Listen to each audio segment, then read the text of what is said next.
Selon vous, quelle est la tenue professionnelle la plus adaptée dans les filières tertiaires de l'établissement? Alors, je pense qu'il n'y a pas de tenue type, cela dépend vraiment du type d'établissement. Ok. On peut avoir dans certains établissements une tenue qui reflète l'image de marque de l'entreprise avec peut-être un logo, un uniforme. Je pense notamment aux aéroports. Je pense notamment en hôtellerie où on peut être amené à avoir une tenue fournie par l'entreprise. Et puis il y a d'autres domaines en accueil où, comment pourrais-je dire, où la notion de tenue professionnelle est un petit peu plus light. Si vous travaillez par exemple dans l'environnement des salles de sport, si vous travaillez dans ce type de domaine, on va être moins strict sur la tenue professionnelle. Ok. Quelle image renvoie la tenue professionnelle pour les élèves de l'établissement? En tant que personnel de cet établissement, j'ai vraiment plaisir à voir nos élèves d'accueil ou de commerce ou de vente en tenue professionnelle car cela envoie une image beaucoup plus positive, beaucoup plus motivante. On sent que les élèves sont acteurs de leur formation quand ils sont en tenue professionnelle. Eux-mêmes dégagent plus de sérieux et vraiment plus de motivation à être dans cette formation. Moi, je suis persuadée que quand on est en tenue professionnelle, on se sent plus positif. Quand on est bien habillé, de toute façon, on se sent aussi plus à l'aise, on se sent plus sûr de soi. C'est vrai. Et c'est l'image que vous donnez. Hier, au Carrefour des formations, quand j'ai pu vous voir en tenue professionnelle, vous étiez tous extrêmement heureux, ça se voyait sur votre visage, d'être dans cette tenue, vous étiez à l'aise. Pourquoi la tenue professionnelle devient-elle moins exigée, moins conventionnelle dans les établissements? C'est un phénomène de mode qui est parti, je crois, d'ailleurs des États-Unis. Ça avait commencé au début par le fameux vendredi sans cravate, où on demandait aux cadres, notamment des entreprises, de venir le vendredi dans une tenue plus décontractée. Vendredi, le dernier jour de la semaine avant le week-end. Et ça s'est transmis ensuite petit à petit, effectivement, à l'Europe. Et on est dans ce phénomène où, effectivement, la tenue est moins stricte. On voit clairement des cadres supérieurs avec des baskets, mais dans ce qu'on appelle une tenue un peu urban style. Par contre, il n'empêche qu'on peut très bien avoir une tenue un petit peu moins stricte, mais ce qui reste extrêmement important, c'est que cette tenue soit toujours propre et que l'hygiène de la personne soit toujours parfaite. Ça, c'est aussi extrêmement important. Quand on parle de tenue professionnelle, il ne faut pas oublier qu'on parle de vêtements, mais on parle aussi de cheveux, on parle aussi de maquillage pour les jeunes filles, on parle aussi de rasage et de propreté corporelle en général.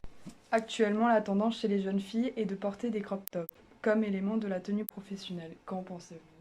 Alors, personnellement, je ne trouve pas ça très saillant pour une jeune fille, même si cette jeune fille, en l'occurrence, peut avoir une très belle corpulence.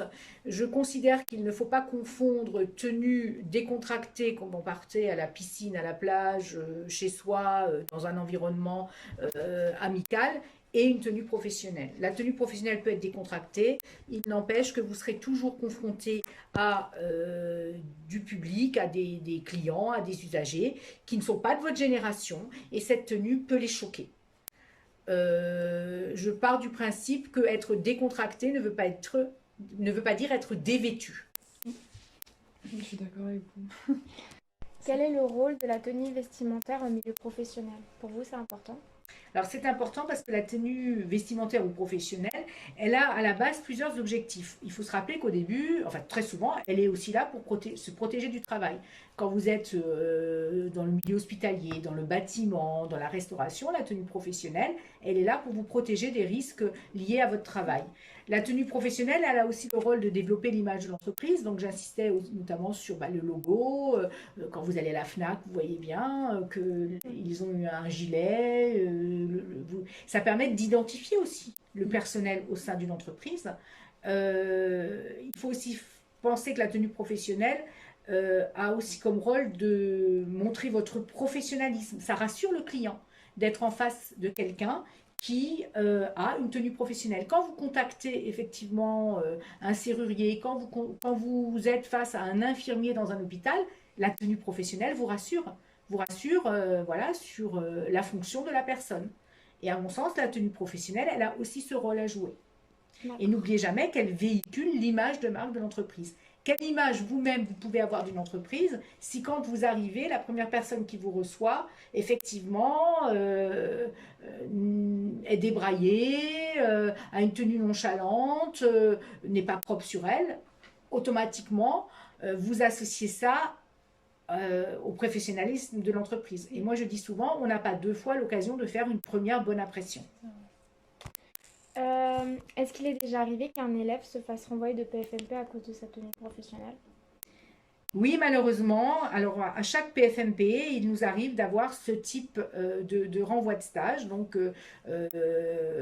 port du jogging alors que cela a été proscrit, port de jean ou de pantalon déchiré, ou bien parfois aussi il nous arrive qu'on nous signale, et ça c'est beaucoup plus problématique, une hygiène non conforme, un manque d'hygiène, en tout cas, qui ne permet pas de maintenir la personne sur son lieu de stage. Ok, très bien. Certains établissements interdisent le port du jogging au sein de l'établissement. Est-ce que vous avez comme projet de l'interdire dans l'établissement?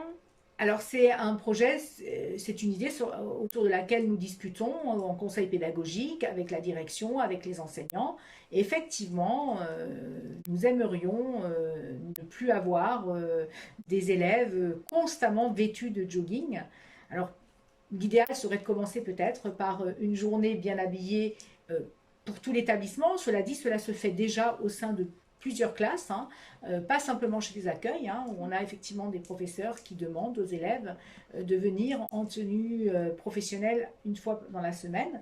Il y a des établissements d'ailleurs, hein, je pense notamment au lycée hôtelier, où les élèves sont en tenue professionnelle tous les jours. Donc effectivement, si on pouvait arriver prochainement au lycée Oberlin à ne plus voir des classes entières d'élèves vêtus en jogging, je pense qu'on aurait tous à y gagner. Oui, c'est ça. Ok. Et quel conseil donnerez-vous aux élèves de seconde qui sont actuellement en recherche de stage, sur l'image qu'ils peuvent donner?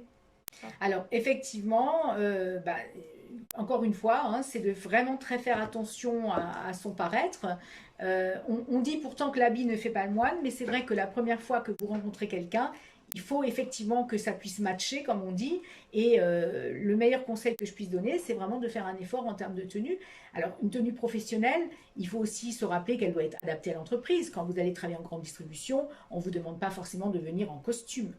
Mais les tuteurs sont quand même très stricts sur quelques points, à savoir effectivement le pantalon, la tenue, donc pas de crop top, pas de pantalon déchiré, pas de jogging et des chaussures adaptées à la situation.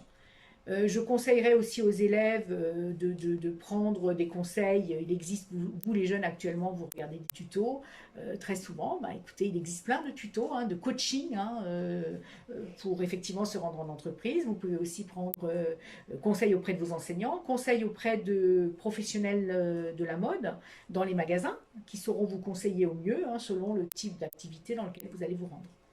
D'accord. Merci beaucoup.